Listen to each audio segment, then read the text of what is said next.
Bismillahirrahmanirrahim. Assalamualaikum warahmatullahi wabarakatuh. Alhamdulillah. Wassalatu wassalamu ala rasulillah wa ala alihi wa ashabihi wa man wala. Amma ba'd, tulab wa talibat KMI kelas 10 yang dimuliakan Allah subhanahu wa ta'ala. Alhamdulillah kita sekarang sampai di halaman 95 dengan pembahasan iman kepada Rasul, yaitu rukun iman yang keempat. Setelah kita bahas rukun iman yang pertama, yaitu iman pada Allah, kedua pada malaikat, tiga kepada kitab-kitab Allah, dan yang keempat sekarang pembahasan kita adalah iman kepada para rasul. Qala al-muallifu rahimahullahu ta'ala wa rusulihi. Kita wajib beriman kepada rasul-rasul yang Allah utus. Nah, kita baca penjelasan dari Syekh Utsaimin rahimahullahu ta'ala. Ar-rusulu jam'u rasulin. Rusul itu adalah jamak dari rasul, mufradnya rasul. Bimakna mursal. Maknanya adalah yang diutus. Ai mab'uthun biiblagi syai'in. Yang diutus untuk menyampaikan sesuatu. Jadi makna rasul itu adalah utusan yang diutus untuk menyampaikan sesuatu. Wal muraduhuna, sedangkan yang dimaksud dengan rasul di sini adalah man uhiya ilaihi minal bashari bi syar'in wa umira bitablighihi. Seorang yang diberi wahyu dengan satu syariat dan diperintahkan untuk menyampaikannya. Jadi definisi rasul ini ada dua perkara penting.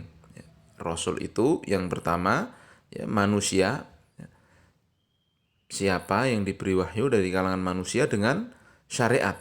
Jadi dia manusia diberi wahyu, yang wahyunya itu berisi syariat Allah. Lalu yang kedua adalah diperintahkan untuk menyampaikannya. Itulah definisi rasul. Paham ya? Kemudian wa awwalur rusuli Nuhun wa akhiruhum Muhammad sallallahu alaihi wasallam. Dan rasul pertama adalah Nuh. Dan rasul terakhir adalah Nabi Muhammad. Nah, di sini ada pertanyaan, lalu Nabi Adam di mana? Kok ini yang pertama rasulnya adalah Nabi Nuh ya. Nanti akan ada pembahasan perbedaan antara nabi dan rasul. Nah, sekarang kita baca dulu, kita ikuti alur apa yang disampaikan Syekh Utsaimin. Qala Allah Ta'ala.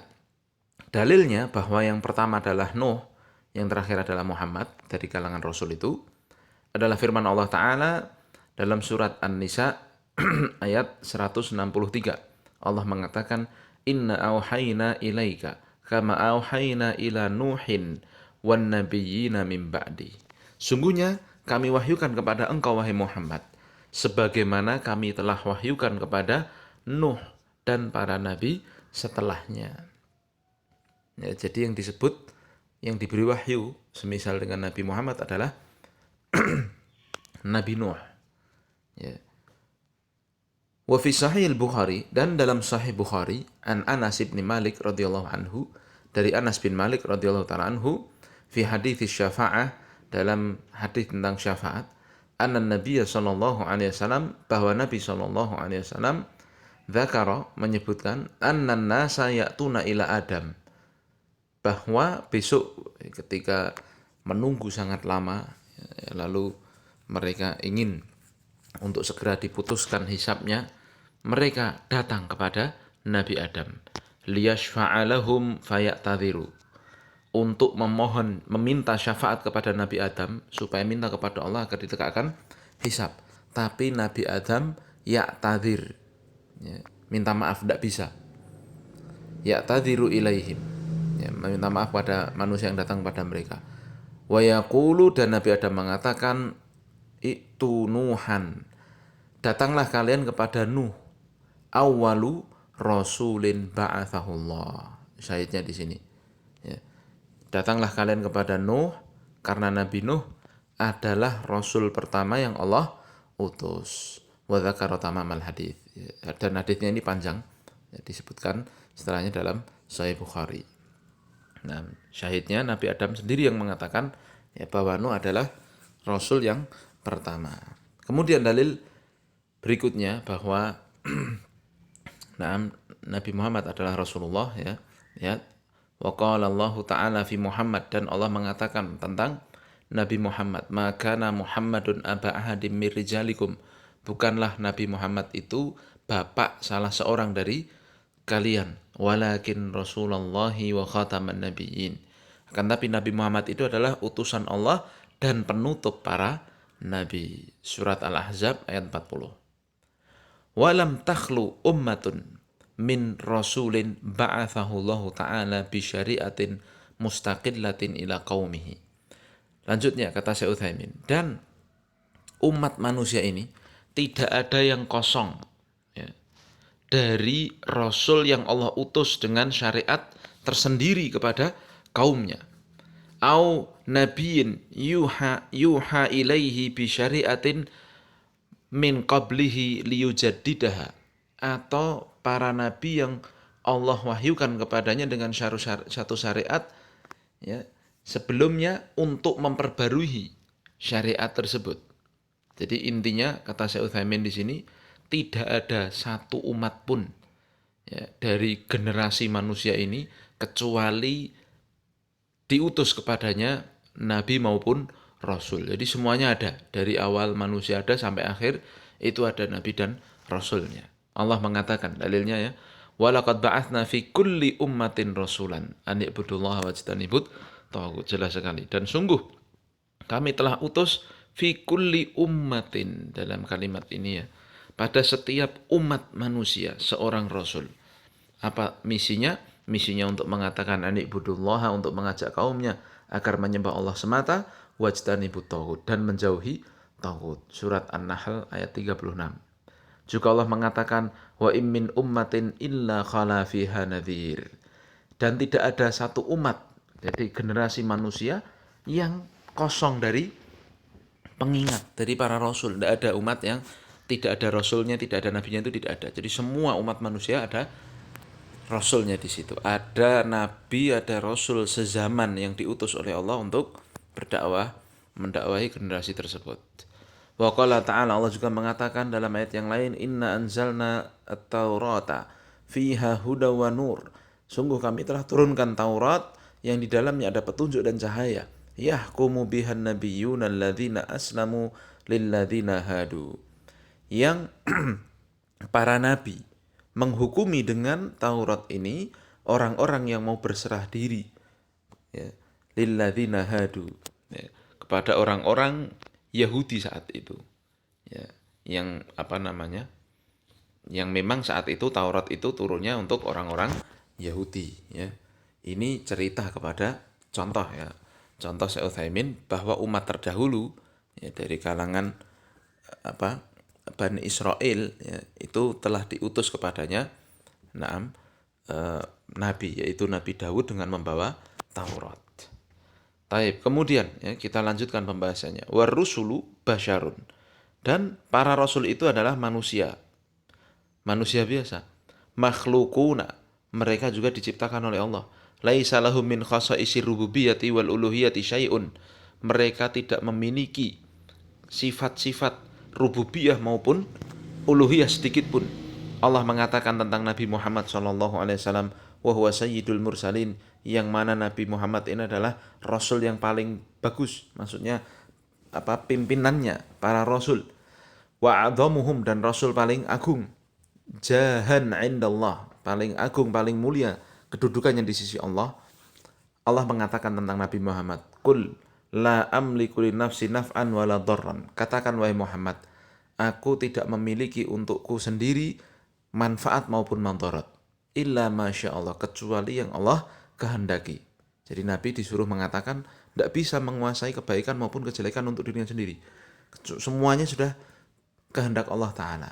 Walau kuntu a'lamul ghaiba, dan katakan wahai Muhammad, seandainya engkau, yaitu seandainya Nabi Muhammad tahu perkara yang gaib, lastakthartu minal khairi wa ma massaniya su. Sungguh aku akan memperbanyak kebaikan dan aku tidak akan tertimpa kejelekan. Ya, disebutkan para ulama di antara contohnya Nabi Muhammad terkena gagang tombak, ya, sampai gigi beliau patah. Ini berarti menunjukkan Nabi Muhammad itu terkena kejelekan, ya, sakit dan sebagainya. Ya, seandainya Nabi Muhammad itu tahu yang baik, ya, kalau perang musuhnya mau mukul ke kanan, beliau ke kiri dulu nih, kalau tahu yang gaib. Tapi ternyata tidak bisa ya. Beliau ketika terdesak itu ya, di perang Uhud beliau sampai patah giginya 4. Ya, berarti Nabi Muhammad tidak tahu tuh urusan gaib. Paham ya? Nah, in ana illa nadhirun wa basyirun liqaumi yu'minun. Sungguhnya ya, kata Allah Ta'ala, aku yaitu Nabi Muhammad ini hanyalah pengingat, pemberi kabar gembira dan pemberi kabar ancaman, yaitu tentang neraka bagi orang-orang yang mau beriman. Jadi Nabi itu kembali ya, Nabi itu yang pertama, beliau adalah hamba, makhluk ya, manusia ya, yang tidak boleh disembah, tidak memiliki sifat rububiyah dan sebagainya.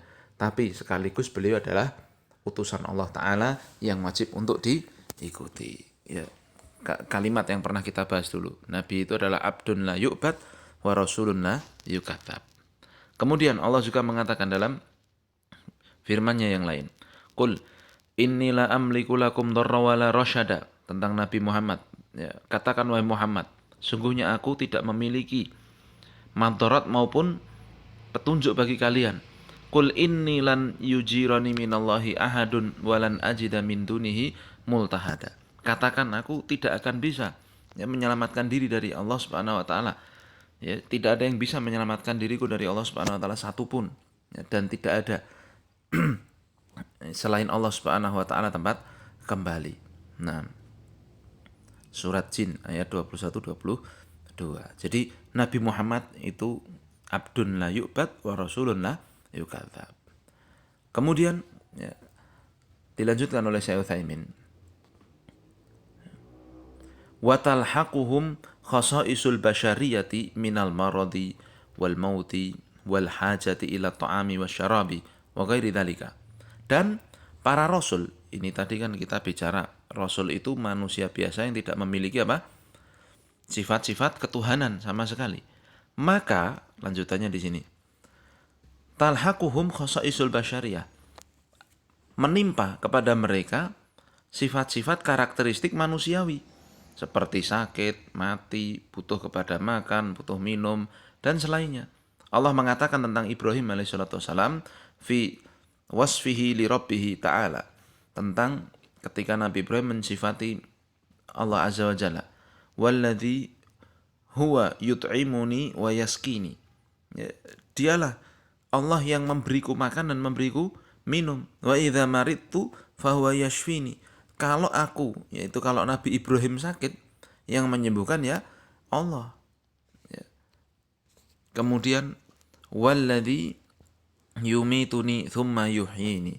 Dialah Allah yang yang mematikan aku kemudian menghidupkan aku kembali ya. Surat Asy-Syu'ara ayat 71 sampai 79 sampai 81. Jadi ini jelas sekali.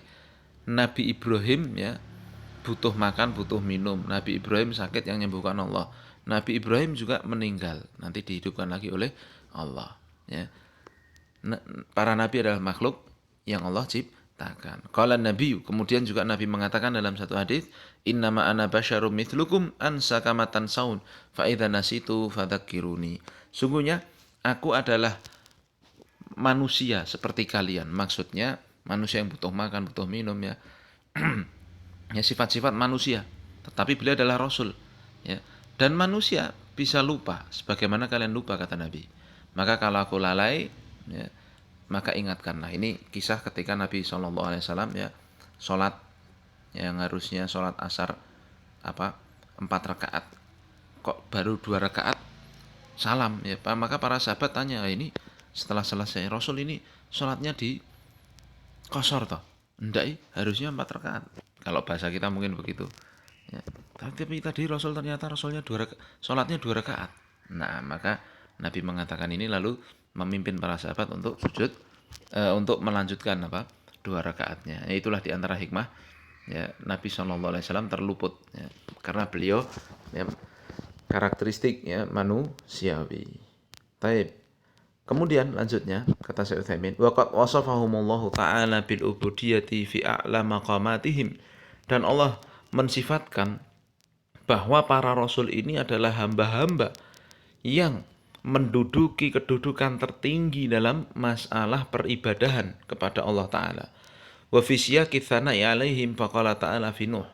Dan Allah katakan ya dalam konteks memuji para nabi ini, ya, di antaranya ketika Allah mengatakan kepada Nabi Nuh, innahu kana abdan syakura. Sungguhnya Nuh itu adalah hamba yang sangat bersyukur.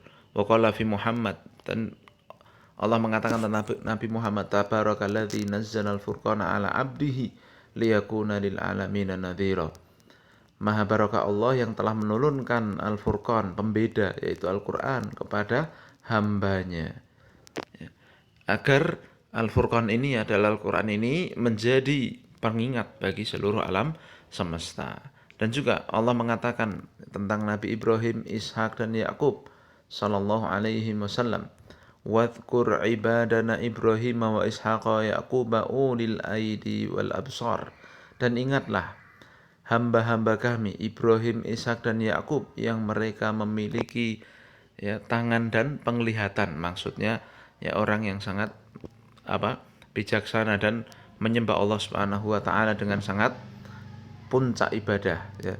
Inna akhlasnahum bi khalisatin dzikraddar wa innahum indana laminal mustafainal akhyar. Dan sungguh kami khususkan bagi mereka penyebutan mereka di negeri ya. Jadi maksudnya di antara tafsirnya adalah diberi kedudukan yang sangat mulia besok ya di akhirat sebagai bentuk ya mereka itu benar-benar berjuang di jalan Allah di bumi ini ya.